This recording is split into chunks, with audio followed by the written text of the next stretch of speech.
Good morning students.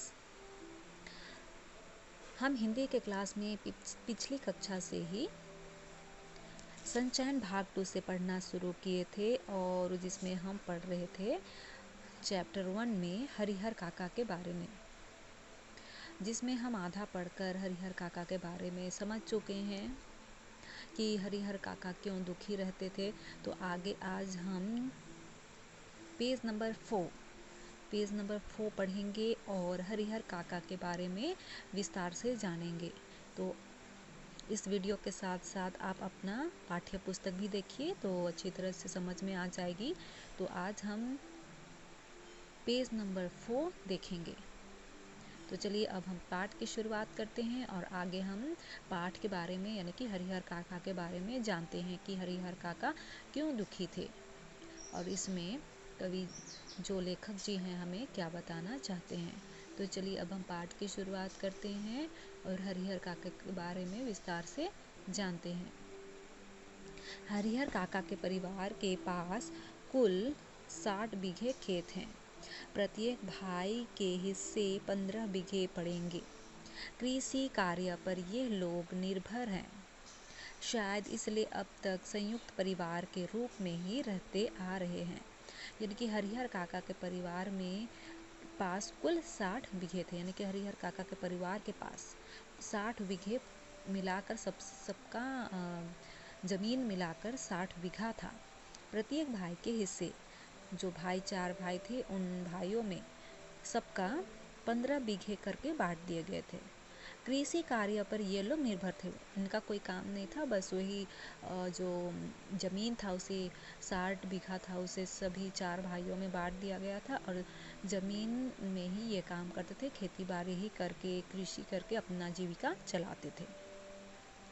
शायद इसलिए अब तक संयुक्त परिवार के रूप में ही रहने लगे, यानी कि ये सभी एक साथ ही सब कोई रहते थे। हरिहर काका के तीनों भाइयों ने अपनी पत्नियों को यह सीख दी थी कि हरिहर काका की अच्छी तरह सेवा करें, समय पर उन्हें नाश्ता खाना दे, किसी बात की तकलीफ ना होने दे। कुछ दिनों तक वे हरिहर काका की खोज खबर लेती रही, फिर उन्हें कौन पूछने वाला। ठहर चौका लगाकर पंखा झलते हुए अपने मर्दों को अच्छे अच्छे व्यंजन खिलाती। हरिहर काका के आगे तो बची खुची चीज़ें आती। कभी कभी तो हरिहर काका को रूखा सूखा खाकर ही संतोष करना पड़ता। तो यह देखते हैं कि हरिहर काका के तीनों भाइयों ने अपनी पत्नियों को भी सिखा दिया था, यानी कि हरिहर काका तो बड़े थे, उनमें अपने 3 भाई थे तो तीनों भाइयों ने अपनी पत्नियों को सिखा दिया था कि हरिहर काका को भी अच्छी तरह उनका देखभाल करे, उनका सेवा करे और अच्छी तरह खाने पीने भी दे, समय पर उन्हें नाश्ता खाने दे, पर किसी बात की तकलीफ ना होने दे और जो भी तकलीफ़ हो उसे कभी एहसास ना होने दे, कुछ उन्हें दुख ना पहुँचे और तकलीफ़ ना हो, हमेशा उनकी सेवा अच्छी तरह से करे। यही सीख उनकी भाइयों ने अपनी पत्नियों को दी थी। पर कुछ दिनों तक वे हरिहर काका की खोज खबर लेती रही, यानी कि उनके कहने पर, उनके भाइयों के कहने पर कुछ दिन उन्होंने वैसे ही किया, उनका देखभाल किया, अच्छी तरह से नाश्ता पानी दिया और दुखी होने नहीं दिए, सब कोई अच्छी तरह देखभाल करने लगे। लेकिन फिर उन्हें कौन पूछने वाला, कुछ दिन के बाद उन्हें कौन पूछेगा। ठहर चौका लगाकर पंखा झेलते हुए अपने मर्दों को अच्छे अच्छे व्यंजन देने लगी, यानी कि हरिहर काका के भाई उनकी पत्नियों को यही सीख दी कि हरिहर काका बड़े हैं तो उनका देखभाल अच्छी तरह से करें और उन्हें अच्छी तरह से नाश्ता पानी भी दे। तो कुछ दिनों तक उनकी पत्नियों ने यह काम किया, हरिहर काका का देखभाल किया और उन्हें खाने पीने के लिए भी कमी नहीं की और हर चीज़ में सेवा किए और खाने पीने सब कुछ में उन्हें देखभाल किया। लेकिन आगे चलकर उन्हें कौन पूछेगा, बस अपने पति का ही वो सेवा करने लगी, उन्हें अच्छी अच्छी व्यंजन बनाकर खाने के लिए दी। लेकिन हरिहर काका के आगे तो बस जो बच जाता था, खाने के जो भी सामान थे वे बच जाते थे, बची कुची चीज़ें ही हरिहर काका को आगे दिया जाने लगा। कभी कभी तो हरिहर काका को रूखा सूखा खाकर ही संतोष रहना पड़ने की खुशी रहना पड़ता था। अगर कभी हरिहर काका की तबीयत खराब हो जाती तो वह मुसीबत में पड़ जाते। इतने बड़े परिवार के रहते हुए भी कोई उन्हें पानी देने वाला तक नहीं था। सभी अपने कामों में मशगूल, बच्चे या तो पढ़ लिख रहे होते या धमा चौकड़ी मचाते। मर्द खेतों पर गए रहते, औरतें हाल पूछने भी नहीं आती। दालान के कमरे में अकेले पड़े हरिहर काका को स्वयं उठकर अपनी ज़रूरतों की पूर्ति करनी पड़ती। ऐसे वक्त अपनी पत्नियों को याद कर कर के हरिहर काका की आंखें भर आती। भाइयों के परिवार के प्रति मोहभाग की शुरुआत इन्हीं क्षणों में हुई थी और फिर एक दिन तो विस्फोट हो गई। उस दिन हरिहर काका की सहन शक्ति जवाब दे गई। उस दिन शहर में कलकी करने वाले भतीजे का एक दोस्त गांव आ गया था। उसकी एक आगमन के उपलक्ष्य में 2-3 तरह की सब्जी, बचके, चटनी, रायता आदि बने थे। बीमारी से उठे हरिहर काका का मन स्वादिष्ट भोजन के लिए बेचैन था। मन ही मन उन्होंने अपने भतीजे के दोस्त की सराहना की। उसके बहाने उन्हें अच्छी चीज़ें खाने को मिलने वाली थी। लेकिन बातें बिल्कुल विपरीत हुई। सबों ने खाना खा लिया, उनको कोई पूछने तक नहीं आया। उनके तीनों भाई खाना खाकर खलिहान में चले गए।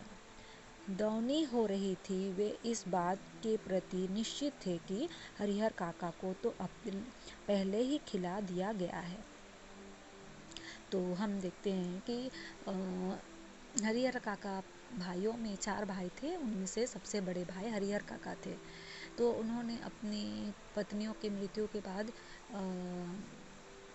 सब एक ही परिवार में रहते थे और हरिहर काका को उनके परिवार से बहुत लगाव था। इस कारण हरिहर काका के जो 3 भाई थे उनसे छोटे, वे अपनी पत्नियों को यही सीख दिए थे कि हरिहर काका का इज्जत करे, सम्मान करे, उसका सेवा करे और उनको अच्छी तरह से देखभाल करे। तो कुछ दिन तक उनकी पत्नियों ने देखभाल किया, हर चीज़ें पूरी की, लेकिन आगे चलकर उन्हें पूछने का कुछ नाम नहीं रहा। बस वे अपने पति का ही सेवा करने लगी, उन्हें ही देखभाल करने लगी, लेकिन हरिहर काका को कोई नहीं पूछने लगा। तो एक दिन की बात है कि हरिहर काका बहुत बीमार हो गए थे, फिर भी उन्हें कोई पूछने वाला, इतना बड़े परिवार होने के बावजूद भी कोई एक भी नहीं था कि उसे पूछे, उनकी ज़रूरतों को पूरा करे। इन मुसीबतों के पल में भी हरिहर काका स्वयं अपने ज़रूरतों का जो सामान होता, जो कुछ करना चाहते थे, वे खुद ही बीमारी अवस्था में भी पूरा करते थे। और इस तरह बीमार थे कि उन्हें भी बहुत अच्छा चीज़ें खाने का मन किया कि उसका मुंह अच्छा लगे। तो एक दिन कोई मेहमान घर पर आए, उनके लिए बहुत तरह तरह के सब्जियां बनाई गई। तो यह देखकर हरिहर काका सोचे कि आज उसे स्वादिष्ट भोजन खाने के लिए मिलेगा। लेकिन यह देखा गया कि सब कोई खा गए, सब खा चुके, लेकिन हरिहर काका को कोई खाने के लिए नहीं पूछा। और यही सोचे, घर के लोग यही सोचे कि हरिहर काका को पहले ही खिला दिया गया हो, लेकिन ऐसा कुछ नहीं हुआ था। अंत में हरिहर काका ने स्वयं दालान के कमरे से निकल हवेली में प्रवेश किया। तब उनके छोटे भाई की पत्नी ने रूखा सूखा खाना लाकर उनके सामने परोस दिया, भात, मंटा और अचार। बस हरिहर काका के बदन में तो जैसे आग लग गई। उन्होंने थाली उठाकर बीच आंगन में फेंक दी। छन की तेज आवाज के साथ आंगन में थाली गिरी, भात बिखर गया। विभिन्न घरों में बैठी लड़कियां, बहुएं सब एक ही साथ बाहर निकल आई। हरिहर काका गरजते हुए हवेली से दलान की ओर चल पड़े। समझ रहे हो कि मुफ्त में खिलाती हो तो अपने मन से यह बात निकाल देना।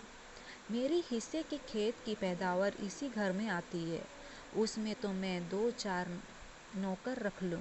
आराम से खाऊं, तब भी कमी नहीं होगी। मैं अनाथ और बेसहारा नहीं हूँ। मेरे धन पर तो तुम सब मौज कर रहे हो, लेकिन अब मैं तुम सबों को बताऊंगा। इस तरह हरिहर काका कहने लगे।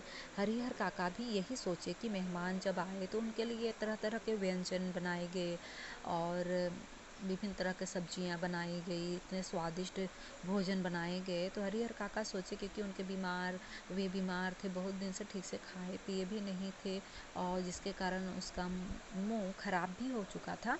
तो वे चाहते थे कि इस बीमारी अवस्था में उसे एक स्वादिष्ट भोजन तो मिल जाएगा आज खाने को, लेकिन ऐसा नहीं हुआ। सब सोचे कि हरिहर काका पहले ही खा चुके हैं। लेकिन अंत में हरिहर काका ने स्वयं क्या किया कि दलान के कमरे के हवेली में प्रवेश किए और तब उनके छोटे भाई की पत्नी ने उन्हें रूखा सूखा ही भोजन उनके पास लाकर दिया और मट्ठा और अचार की सब्जी उन्होंने दिया। बस हरिहर काका को यह देखकर इतना गुस्सा आया, क्योंकि वे तो सोचे थे कि जो मेहमान आए हैं उनके लिए इतना भोजन बनाया गया, तरह तरह के स्वादिष्ट व्यंजन बनाए गए और दिए गए, तो उन्हें भी तो दिया जाएगा। लेकिन ऐसा नहीं हुआ और उन्हें बस रूखा सूखा ही उनके पास खाने के लिए दिया गया। यह देखकर बहुत गुस्सा आ गया हरिहर काका को और बोले, और उन्होंने जो भोजन दिया गया था वे बीच आंगन में जाकर फेंक दिया। तो थाली की आवाज़ आई, गिरने की आवाज़ आई। तो वहाँ जो लड़कियाँ थी, स्त्रियाँ थी और बहुएं थे, सब कोई बाहर आ जाती हैं और देखने लगती है कि क्या हुआ। तो हरिहर काका चिल्लाने लगते हैं और बहुत गुस्से में थे, इसलिए बोलते हैं कि तुम लोग सोच रहे हो कि मुझे ऐसे ही खाने मिल रहा है। यहाँ भी मेरे हिस्से का जो ज़मीन है वहाँ का पैदावार से भोजन आते हैं, वहाँ से भी यहाँ आते हैं, अन्न आते हैं, तो उनके हिस्सा का ही है, तो मुझे इस तरह का भोजन क्यों देते हो। इस तरह चिल्लाते चिल्लाते वे खलिहान की ओर आगे चले जाते हैं और बहुत गुस्से से उन्हें डांटने लगते हैं। और हरिहर काका गरजते हुए डांटते हुए कहते हैं कि समझ रही हो कि मुफ्त में खिलाते हो, तो अपने मन से यह बात निकाल देना। मेरे हिस्से के खेत की पैदावार इसी घर में आती है, उसमें तो मैं 2-4 नौकर भी रख सकता हूँ, आराम से खा सकता हूँ, अच्छी तरह से रह सकता हूँ। मैं अनाथ या बेसहारा नहीं हूँ। मेरे धन पर तो तुम सभी मौज कर रहे हो, लेकिन अब मैं तुम सबको बताऊंगा।